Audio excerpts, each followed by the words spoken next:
Hello, YouTube. This is Hunter Surge here with my roommate Adrian Barber, who has 2 days ago at this point, Yeah, two yeah, days 2 days ago. ago won the Webcam Premier out of nowhere. Though I do want to set the record straight on one thing. You said you've only been playing for a month and a half, but I'm pretty sure I taught you back in September. Yeah, well, I haven't been trying it for a lot. More, I was just kind of playing it super casually, and then I slowly started picking it up with near the end of the season. Yeah. All right. Let's get into the deck profile. It's good old Thunder. Good old Thunder. This is mostly adapted from MBT's Thunder list. Yeah, it was basically drafted from the idea of his list, and then Yeah. it was essentially updated with the idea of the new list in mind for this premiere. Hmm. And then we just kind of added a couple more different twists, which you'll see along the way in this deck Yeah. Yeah. profile. Yeah. All right, so I'll start us off. So we're gonna start off with the creatures, obviously. So I had yeah, perfect, the perfect card to come up first. Archivist! Yeah, this card's crazy. I don't have to really explain much about it. We all know how good this card is. There's a reason it went to one. I actually realistically resolved it twice, but in a lot of the game states that you essentially drop this guy and they don't even immediately respond to it, or you get the Gorgons. You still just have this threat that just exists and looms on the board, or you get the five, you throw the five on him, or you have like your Zeus and you just put some more. Very good card. Yeah, wow, this card's very good. I think I wanted it's right. It's like level of impact. Yeah. One thing I want to ask is how much in the later rounds of the tournament, like let's say like round five and later, were you resolving the normal cast condition? Because like a lot of the better players are know to play around this, but in the context of a deck with a lot of Thunder One cost, you can just like ascend it over a guy. So I'm curious how many times you normal cast it versus ascending it in the later rounds. To be honest, I actually didn't summon him a lot in this tournament. I just didn't see him like in the early rounds. I saw him. I think on like round 3 or 4, I saw him. But then Hmm. afterwards, people aren't really actually playing around it anymore because with it being at one. Like yeah, it could just drop. But nowadays, there's a lot of like back row, different ways of removal. I think Yeah. people, it's like the whole like oh, if you the one of Lava. Oh, if I run into it, I run into it. Just Yeah. being Yeah. Yeah. semi-cautious. Yeah, I didn't really notice that a lot of people trying to play around it, just because I think with it being at one, it is a little bit more random now. I do know from one of the rounds I was watching you play, I believe against Jack Kyomu, you got normal cast of it, and that basically won you the game. Yeah, exactly. Yeah, Oh no, it wasn't a normal cast actually. It was on top of a quack. that's what I meant. That's what Yeah, I meant. yeah, Yeah, you sent it over a guy. yeah. It essentially just forced the response because like that 5 damage, like I was actually thinking behind on spirits, and then just the Yeah, idea of being able to drop the 5 damage essentially yeah. equalizes And it just everything. had no answer to it and just died. Yeah, exactly. Like you can't do anything about it. Very good card. All right. And then next we got good old malicious Satan.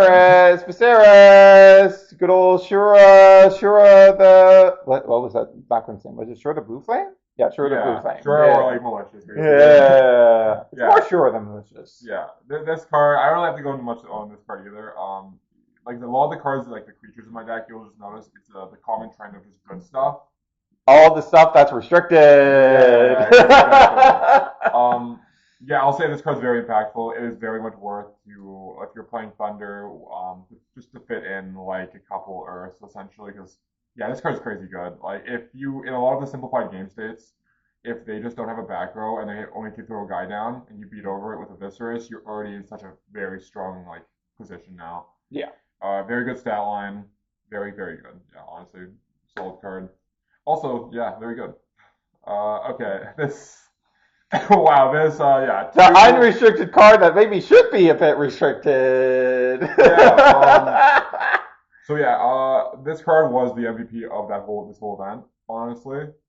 It not even just in my deck, realistically, it also came into everyone else's Yeah, it deck. was the MVP in like every well performing list. Yeah, this card is very good. I didn't max it because personally, as you'll see later in my spirit deck, I was playing a lower count of water. Hmm. Also, honestly, 2 feels like the right number in this deck personally. Um, yeah, if you're playing a water deck, like the 5 deck essentially, or realistically for any other deck, yeah, it probably wouldn't even hurt to max it to 3. But yeah, this card's just very good. You should probably play at least 2, 2, 3, not any less. This card's very good. Yeah. Yeah, this is a very strong card. And not to mention the plays you can do. Just wow, there's so many outplays you can create with it, and the fact that it's just how it's ruled with Hmm.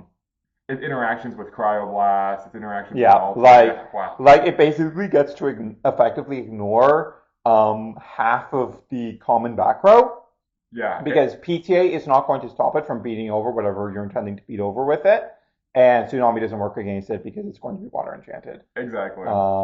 Gorgons is pretty effective against it, but if you're a good player, you're going to be maneuvering yourself to avoid those scenarios as much as possible. I believe in your finals game, you're using Zeus a lot to prevent like the really bad Gorgon's Gaze scenarios from happening when you attacked in. Yeah, I started learning really quickly, thankfully from testing and also just to my one loss to Trish Yeah, in Swiss that I was like, okay, you know what? Honestly, I'd rather lose the one material on my Zeus and then just make sure that the scenario isn't happening because if I lose the yeah, Galaxy to that, it actually puts you in a bad position. exactly, exactly. I like it. That's one of those things that makes Zeus and Demeter so strong. Their capacity to like just give you even beyond just getting over stuff to begin with, the ability to just blank certain options your opponent might have, like the combat tricks that Bears or Argo decks have, and all the stuff with Galaxy as well. Yeah, this card, in my opinion, in the game is the king of combat tricks. As a Yeah. creature, like it, so much flexibility. It creates a lot of scenarios. Mm-hmm. Solid card, very solid card. Next is my boy Edward Gaming. We all love Edward.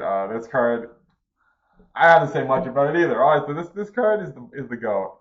You know, honestly, I have nothing else to say to the fact. Thank you for thank you for having the 4-1 stat line. I'm not glad. And he's the greatest card to crash into. You know, yeah, very good card. I don't have to explain about that either. The one Elechick. If you're playing Thunder, if you're playing any Divine Runes, you should play it because it won. This card's greatly statted. With Zeus, it's essentially a 7. Yeah, it's very good. Get you your Demeter, get you your Aeolus. You should just play it right now if it's at 1. All right. Okay. So next we've got the real boy, the boy that everyone underrates sometimes. Quackle! Crackle's healing has saved me and clutched me in a lot of games. People who say like a lot of people like I think MBT mentioned that he wasn't a big fan of it or didn't comp very much, but to my personal like on the games that we were playing personally in all Swiss and in top, yeah, no, this card when I needed it, it felt very good. It saved me, Mm-hmm. it got me the life I needed, and even in a snare where I misplayed on my spirit math, thankfully I was able to get the one thunder back due to a certain back row. Yeah, let's go into that little scenario. Let's talk about that one. You want to recount that one? Yeah. So I think it was round 4 or 5, and I was against a frost deck essentially, Mm-hmm.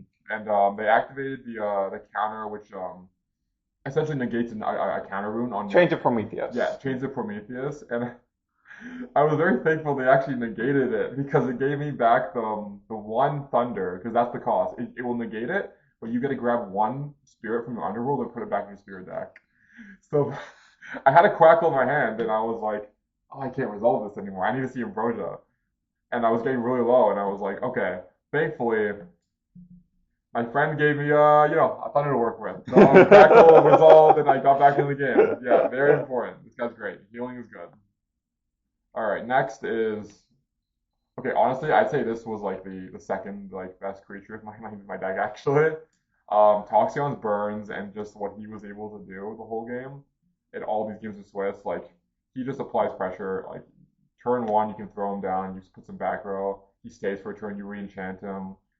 Even in like the late game, like you can just burn, you can alter into it like Arcolith. Yeah, wow. This card's crazy good. I think just burn is very good on a well-statted creature. Mm-hmm. It's the same with Toxiswarm. And it's one of the only like offensively statted thunder creatures available. Yeah, exactly. This is a nice card, and I like this. I wouldn't play any more personally. I think 2 was actually the right number. All right, on to the next. All right, I don't have the yeah. This one's yeah. You play 3 Aster Rabbit in every deck though, basically. Unless you're a clown of a roommate of ours. Yeah, this card.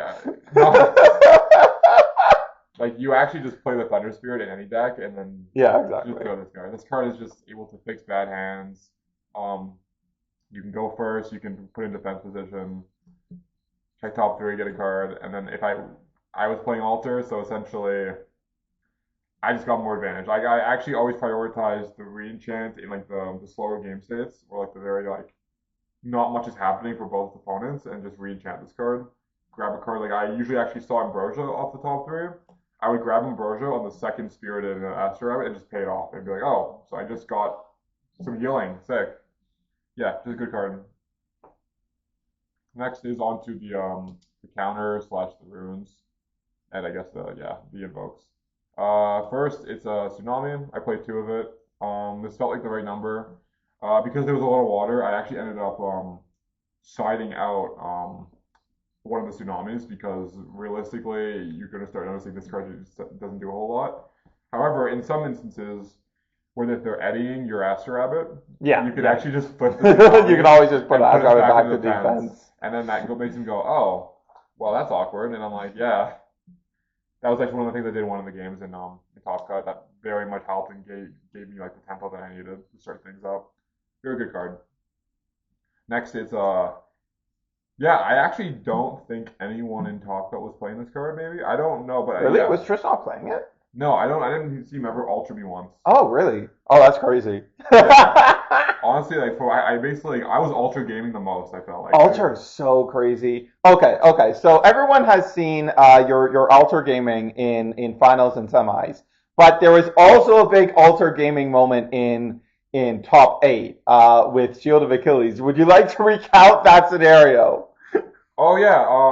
Okay. So basically, if I remember correctly, I set up for an Ultra play, and then I was allowed to go for the redeclare, and then no, what was it? Oh yeah, he attacked. You had an Eddie that had been switched to defense with something, and a Galaxy that you were attacking with.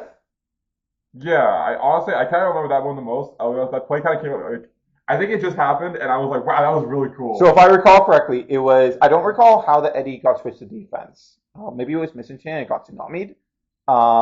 But you went to attack in your opponent just had a four attack guy on their board. You attacked him with Galaxy. They used Shield. You used Alter, either paying or nexusing off of the Galaxy, so the Galaxy had no spirits left.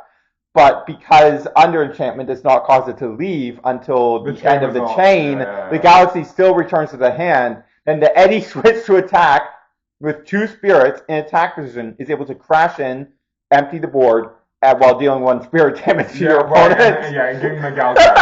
Yeah, I remember that. Yeah, yeah. The card though, I just That was nuts. That was crazy. Yeah. And then there was also the one that was on stream, which was like where I basically had a enchanted Galaxy against Trish, and he had the Mustation. He attacked into my Galaxy to try to clear it.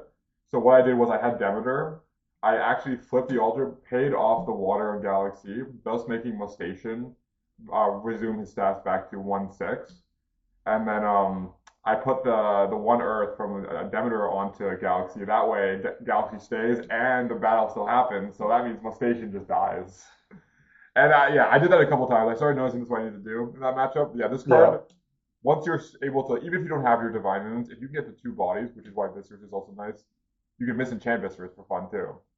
You can also just like flip and then Ultra's alive.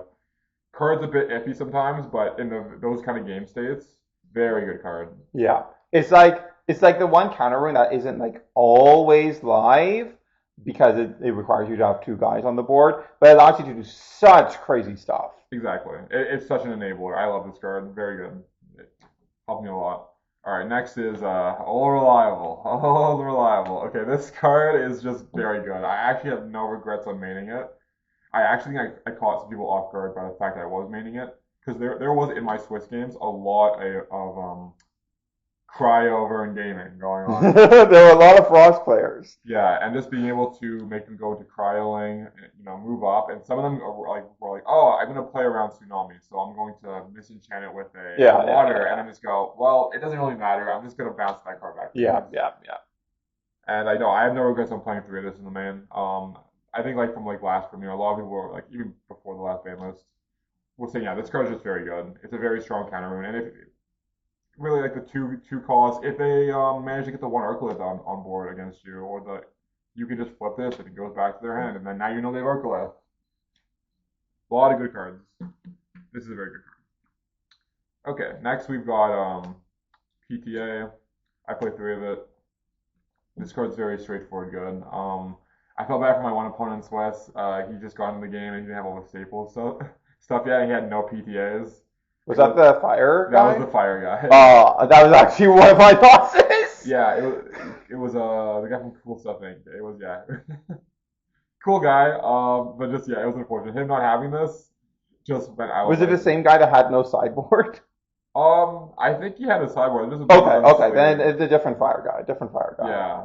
Regardless, respectable. But yeah, if you don't have this card in your deck, it's very unfortunate. Yeah, Very I strong card. believe the fire player I lost to that had no PTAs and no sideboard was the one that made top cut, if I recall correctly, Yeah. which is crazy. All right, on to the next card. We got another mandatory 3 of Gorgon's Gaze. This card is you just need it. I don't need to explain. It just tells your opponent no. Look, if everyone's on Galaxy, you better have some amount of Gorgon's Gaze in there. Exactly. If Galaxy wants to try to beat over, you're gonna have to put the fear into those Galaxy players by having Yeah. potential one Gorgon set, right? Yeah, very It's just strong so card. versatile. Like it's able to answer so many like a lot of rogue decks you run into. The best way to shut them down all comes down to Gorgon's Gaze. Yeah, Just using the other words that Gorgon's Gaze says no to. like that's one of the games against Trish is I had double Gorgon's Gaze set and I was like I'm chilling.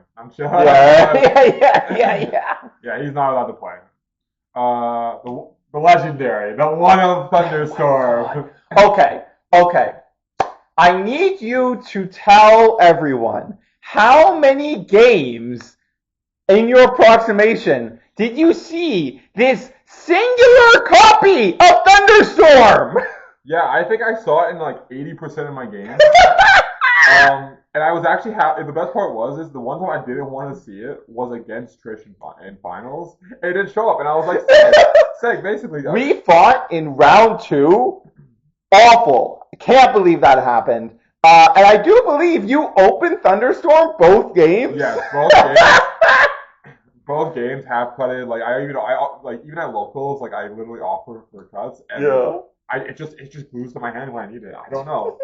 And honestly, this number felt right. Like it's nice to have in the main. I wouldn't play 2 because it feels expensive sometimes. Honestly, as a Thunder player, Yeah. you just gotta choose it wisely. Like when you find out what deck they're playing, or if like Mhm. they fill up a Demeter, they fill up their own Zeus, or like you just gotta choose very wisely. Like I Yeah. actually had a game state where I had the Earthlift in my hand. He had at one point just one back row, Mhm. so I was like, okay, I'll commit the Thunderstorm, Yeah, and now I exactly. get a fully resolved Earthlift. Exactly. And Those scenarios are always where it's strongest, where you've got a big play and your opponent has one back row, and you're like, okay, I'm gonna guarantee this play now. exactly. Like, oh no, if they have the Divine Rune, one back row, and there's like 2 materials on the Divine Rune, I would actually sometimes even just choose the back row because if I have a very impactful play, Yeah, and I can exactly. guarantee no response, Exactly. yeah, very good card.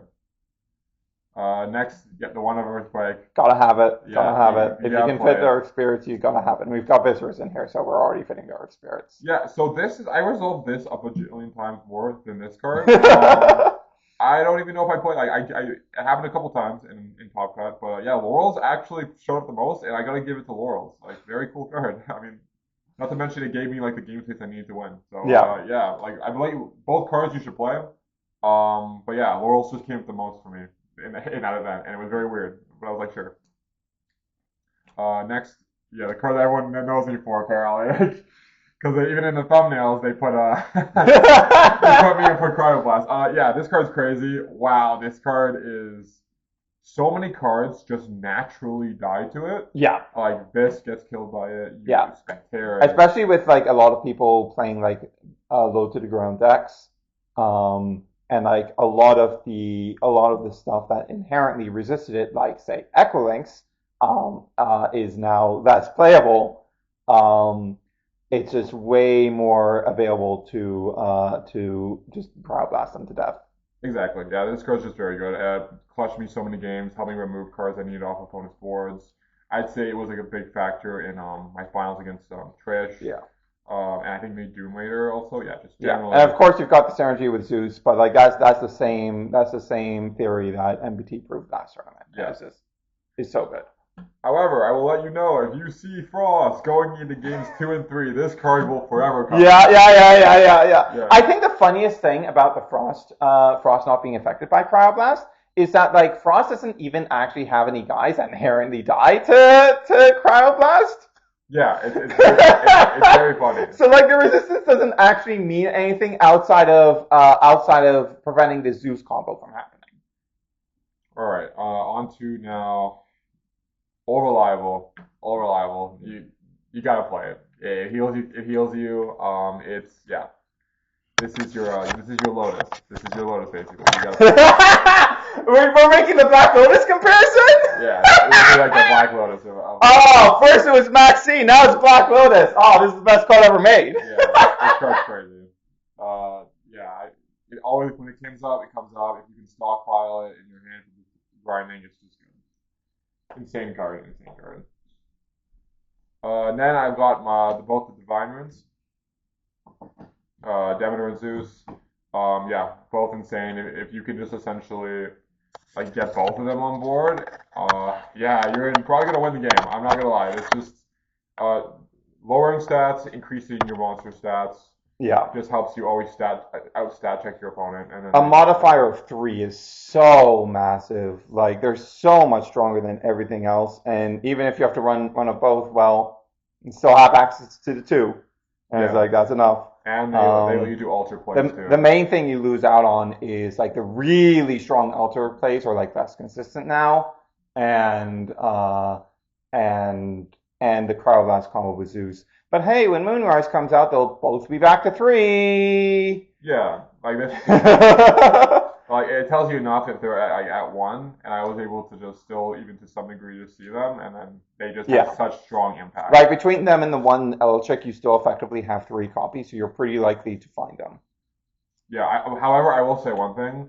I do think it is actually important to know when to hold these cards, though, and whether to play them or not, because I did start seeing some people just dropping it, just trying to clear things, and I'm like, Spirit math is sometimes just not favorable in some game states.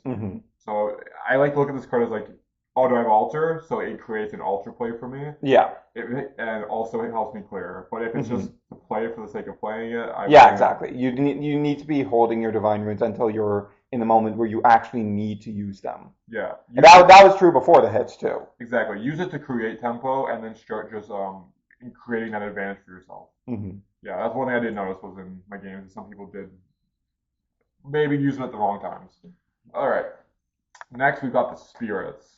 All right. So we've got the legendary 1 Flare Mine with 3 Cryo. Yeah, it's all you need. It's all you need. Like for like guys, you want more because they can be shielded back to hand and you won't be able to play them out again. But for runes, you really only need the 1, and because like by the time you see a second Cryoblast, chances are you have found one of your Ambrosias. Yeah, honestly. You just don't need more most of the time. And if you're like, when you start really getting really good with the card and knowing where you need to drop the Cryoblast, exactly, it will have its most impact there. Honestly, and I also never really like, even in the games that I kind of bricked on it. While the game further progressed on, I actually was like, oh, I saw Ambrosia, so I just kept getting like the opportunity to just keep using it, and it was like, yeah, I think 1 feels like the right number, but personally, you could play 2 if you wanted to, but I would never go past that. Yeah. And look, at the end of the day, if you're bricking on your extra Cryoblast, just bluff set them. Yeah, exactly. That's actually, I got somebody thunderstormed my bluff set Cryoblast, and I was like, sick, I don't have any Frost in my deck anymore. Oh my gosh, yeah, that's very good. Very good card. And then we've got, this is very questionable, and I actually, honestly, surprisingly, this is like the right number. Yeah, 3 Leviathans only. Well, we have 7 water cards total. Yeah, 2 Galaxy, 3 Eddy, 2 Tsunami. So yeah, so like maybe 1 more, but like 3 should be good most of the time. I think actually because of everyone going to the water 5s, it was actually beneficial for me to have the lower amount because I actually in some of the games I did side out a water because I was starting to realize, man, realistically I only need to resolve the 1 Galaxy maybe and like the 1 Eddy, and if I have Ambrosia I can heal it back, right? Yeah, I think this was more of a call, but as you'll see as this spirit deck further like goes on, you just gotta be very like sure of like what you're paying because yeah, spirit math can be a bit weird sometimes. Was Sean on the fourth Water Spirit? Because Sean was playing basically the same list. I know there were some slight differences. I recall him talking a bit about maybe running a fourth Water Spirit because of I believe both of you were starting Sluggle. Yeah, I was debating on playing Sluggle. It was another heal card because yeah, heal cards are very good to have, especially going into For the time rules. yeah, for the time rules. I don't know if people went through with it, but honestly, for me, I think this was the right number. It may get revised, but right Yeah, he now was I on think four Water. okay. Alrighty. Next will be the Earth. This was the right. This Earth package is called the right number package. I think it was yeah. It was only five. Yeah, it was only five of them. So basically, it's very simple math. Seeing the one earthquake, what are the chances of that realistically? But you got three for Demeter, you got Yeah. one each for each of your Viscerous. Exactly. It's all you need. It's all you Yeah, need. exactly. The math there, and also realistically, sometimes you just want to misenchant that second Viscerous. What is the second Viscerous going to realistically get? Yeah. Oh, another Viscerous that doesn't exist. You know what I mean? Like when I was playing Earth last premiere, I misenchanted my special cast out Viseruses with water a lot, so that they would have a tsunami immunity if they went to attack the next turn. And I saw a lot of Earth players doing the same. Exactly. Not to mention, I had a funny game state where I would actually misenchant the second Viscerous with a Thunder, and a lot of people would actually go after it because they always had the fear of like, oh, freaking Arcolith. Like, you can just get Arcolith out and go, Yeah. oh, sick. Thanks, Viscerous. Very good card. All right. Next we've got Thunders. The remaining, it's all just Thunders. Yeah. 11 Okay, Thunders. we've got 11 Thunders. Do you feel that 11 Thunders was maybe a bit overkill? Actually, no, because honestly, you can just pay it off. And also, the times when okay, so I had like a hand with like Quackle and Thunderstorm, right? Yeah. And say I had a creature on board like it was the Elestrals, it gets popped by their Cryo Blast, and I go cool, play Thunderstorm, then just summon Quackle, get it all back, and I'm like yeah, I'm chilling. Like I don't know, I think this is the right number. You can just pay it. You can pay it off of this and then summon up Thunders. You Quackle to recover it. However, be careful on overpaying it because then you could be in some scenarios where you just don't have enough Thunders for your Thunders. Yeah, I think my Spirit deck math felt very good overall. I have no problems with it personally. If you wanted to change it, I'd be down. But like, I don't know. I think it worked out very well for me that number of spirits. I never felt like I feel like with your spirit deck, it's always very much just knowing what to pay for the right moments and kind of understand, hey, what's left in my deck, Yeah. you know, and just that's where the skill of Elestrals kind of comes Yeah. in, right? One of the things I really like about Elestrals is this whole idea that as you get better as a player, you're able to play a greedier and greedier spirit deck. You're able to play a more optimized deck based on your own skill of handling that deck. Exactly, right? You gotta be careful on what you're paying because in some scenarios, where like Mud Station, for example, I was like, actually, I wanted to force them to expend the waters because if they don't have the Itagua. Itagua, it really just creates scenarios where like you gotta go, oh, now I'm gonna have to start misenchanting some stuff, Yeah. and it's like, uh-oh, that's not very good. You know, and you always like kind of keep it in mind when you're playing against your opponent what they're paying for because eventually like you'll start noticing, hey, they're very low on some stuff. And Yeah. And like bear in mind like what research into deck types and see what like the typical spirit counts for those elements tends to be. Exactly. And like since games are played in a best of three, you can like keep track of how many spirits they pay out throughout the game one because you'll probably see most, if not all, of their spirit deck. Then going into game two, you can take advantage of that knowledge. Yeah, exactly. Right. And that's a huge thing. That's like a learning curve of Elestrals, I think, and that should definitely like be a part of what you should master along the way. We're trying to become really good at this game. All right. Next, we've got the sideboard. All right, we've got the strongest package. Wow. Crazy. I gotta thank Joel, Wayne Armstrong, and Sean Yorkton. This was not my idea. Don't pin this shit on me. Okay, so Basically, I decided with the 3 slots. I can't remember what it was. It was like the Sluggle or whatever. No, Titano Strike. Titano. Yeah, okay. Very important. The Titano Strike story. Let's talk about the Titano Strike story Yeah. from last premiere. So last premiere, my 2 losses was 1 to time rules. Specifically deck size. And then essentially, we got, what was it? Surtractor. Yeah. So I activated Titano Strike, and then immediately got punished because he only had 1 back row, and it was PTA. And then at that point, I was like, Yeah, PTA paying off their guys, so you had no target for Titano Strike skill, and like, oh, well, yeah. can't hit in with this. It's only 2 attack. It goes down to 0. But yeah, no, this card's very good. I'll explain to you the story behind it was I just didn't like Titano Strike. He killed me, and I was like, what am I gonna fit in? And I was like, race went to 1, and technically I could just play it as a package. And then you see, Joel strongly advised against it, and he gave me 25. How many times did you bring this in Top Cut? I actually brought it up against Doom Raider actually. Okay. Because it was Thunder. Okay. Did it come up against Tomb Raider? No, but in my Swiss games, the Mount Olympus did matter. I did not resolve race a single time. But Jolton was a cool beater. You did not resolve race a single time? Is that what I'm hearing? Buddy? Correct.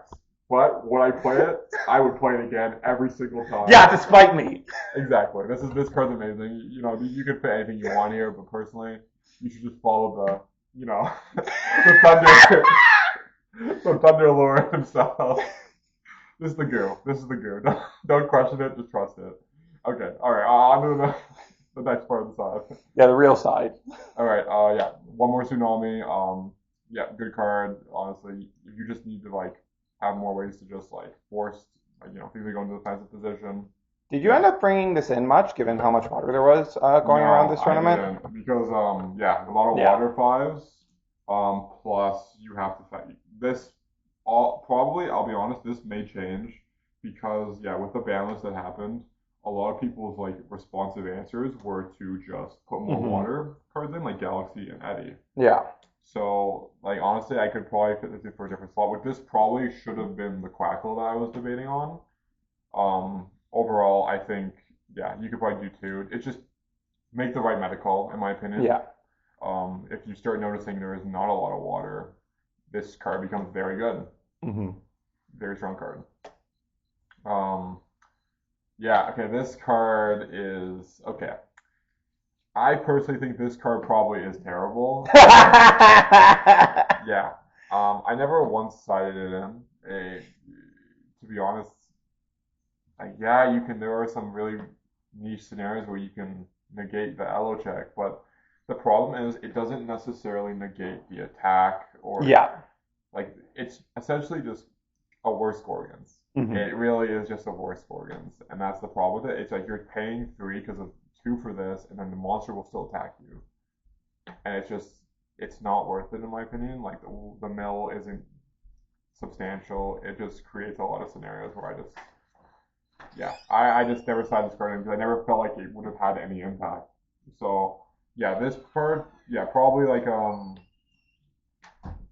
you could end up playing something else realistically. I'm not sure off the top of my head right now, but there are probably better options than this. Yeah, I remember discussing this with you and Sean before the tournament when you were going over your sideboards on Thursday, I think, about how Pandora's Box is a card that didn't feel super good before, but now feels even worse because you want there to be enough search stuff going around for it to be reliably be able to get some utility. And with Elecheck at 1, that means the number of search cards that people are playing has significantly reduced. Yeah. In my personal opinion, I think this card should just, if you want more potential for it to be good, it should just be 1 cost. Yeah. I think 1 cost is a bit more fair because it's nothing too crazy impactful. Yeah. And as a potentially dead card doesn't actually stop combat in a game that's very battle phase focused. I think it's a very just early design neat card. I get what they were trying to go for, but it just never felt like I could. I think there's a reason why the negates for healing and for drawing are 1 cost and also destroy the card that they negate. Now I'm just saying, if they ever make a card that is like a counter rune that negates the attack and also negates a healing effect, that card could be pretty good considering certain I mean, strategies. Poison Nectar out of next set is basically that. It's 1 cost to negate a healing effect and destroy the card that healing effect came from. Yeah, exactly that. So yeah, there will be more talk about that set by the way coming up. So Yeah. all right, on to the next card though, because we won't make this too long. Two Thunderstorm. How Yeah, much did you bring in the extra thunderstorm? I actually did bring in one more. I think three is too much. It is an Yeah. expensive card. Um, However, I think too, when going into like a matchup where you want to see it more often, keep in mind if you just want to see this card, you should side in the other two. Yeah. That's the real reason for it. Like I ended up just signing one more, just hmm just because I can see the one of Thunderstorm doesn't mean everyone else can see the one of Thunderstorm. So So like one of the weird things with Thunderstorm is it was really good last premiere, but it actually feels notably worse now because like the Nexus strategies got hurt so much. So like having a specific divine rune up is less important. And also, one of the best things you could do with Thunderstorm last premiere was you're on Earth, your opponent is scared to set more than one at a time because of Echo Links. And you take advantage of that by thunderstorming their one set so that you can force Elegic through. That was one of its best interactions, and that interaction is just like something that no one's really worrying about now because of both Equinix and Elegic being at 1. exactly, and I don't even think Echo Links really showed up essentially at Yeah. all. Yeah, like honestly, like as Joel said, that's just kind of what it fits into. Also, sometimes just be very like mindful when you activate this card. Honestly, it actually does pay off to even hold it a lot of the time hmm because you just gotta like kind of like take a look at the game state of where like the game is Simply progressing. bluff set the thunderstorm and bait out their thunderstorm. Yeah, and not to mention that means you dealt them 2 damage and Yeah. now you're up. Yeah. It's very good. Okay, now will be actually yes, 2 Owlins. So I actually ended up putting these in only really Why don't we into show the lunar cards before we really go over that, yeah, so of that we course. know why they're here. We got 2 Dense Fog. You see, this card I never sided in once. This really is more of a card that is for the. I would probably just side in for like rogue strategies, hmm especially tower decks, so you can Yeah. actually target it. Um, yeah, Fear of Tower decks should be real. Actually, you should always actually have side cards ready for them because you could just randomly run into them in like say 7 or 8 rounds of slips. Yeah. Yeah. And if you don't have the correct answer, you can just lose to it, and then hmm feels unfortunate. This is not a bad card by any means. I want to explain that very firmly. It's just a situational card, and I didn't come into situations where I actually felt that I needed it. But if I ran into any of those situations where I needed it, I would have sided in. Next is the GOAT, the MVP. I'll take it back. I'm very happy I didn't go with the 2 Spectaris because yeah, seeing the Spectaris, especially in the time where I need to start grinding against galaxies, hmm that's what I would, or even just like a lot of other decks. Yeah, you just want to see this card when you side in. Yeah, this card is good. Funny interactions against Galaxy specifically because you can actually put this card in defense position. Yeah, so this came up like a number of times in my Swiss rounds too, where I play down Spectaris, I attack into Galaxy, they tsunami my Spectaris into defense, and then they can't get over the Spectaris because the Galaxy, when it attacks into Spectaris, is going to be suppressed again, and it's only going to be 2 attack on Spectaris' 2 defense. Yeah, not to mention my opponents also would just side in Spectaris because they knew Yeah. I was playing Galaxy. It just became like a game of like, oh, can my Spectaris stick or can you? And also, it really screws Viscerus hmm actually. Yeah. I think the casters were a bit confused, the commentators, on how that works because they did mention how Vis can deal with Spectaris, but I was like, No, it it's can't. the other way around, I think. It's But the other way around. yeah, yeah, this card's very good because Vis is also, like I said, a very good monster, just like Galaxy, and people will probably just throw it in, like realistically. hmm And Spectaris meets that level of being A, a 5 and B, just decently statted essentially to deal with like problems. hmm Like very good card. My favorite thing ever though was having a feeling on how many Alans were being sided in, and just spamming Shield of Achilles to the point where I'm like, I know you don't have infinite Alans, so Yeah. eventually you're gonna have to put it this in with like a Misanchant. Hmm. And yeah, that's the one thing. If Specteris is Misanchant, he's kind of just a 4-2 vanilla, Yeah. right? He's more of just an option to move cards. All right. Yeah, I got the 2 Alans. This came in a lot when it came into fighting the 5 decks. What I would do is taking out like, this is where I actually took out the 1 water, and then I would actually take out 1 thunder occasionally, because Karabas still was MVP. Could do Yeah, things. exactly. If I was against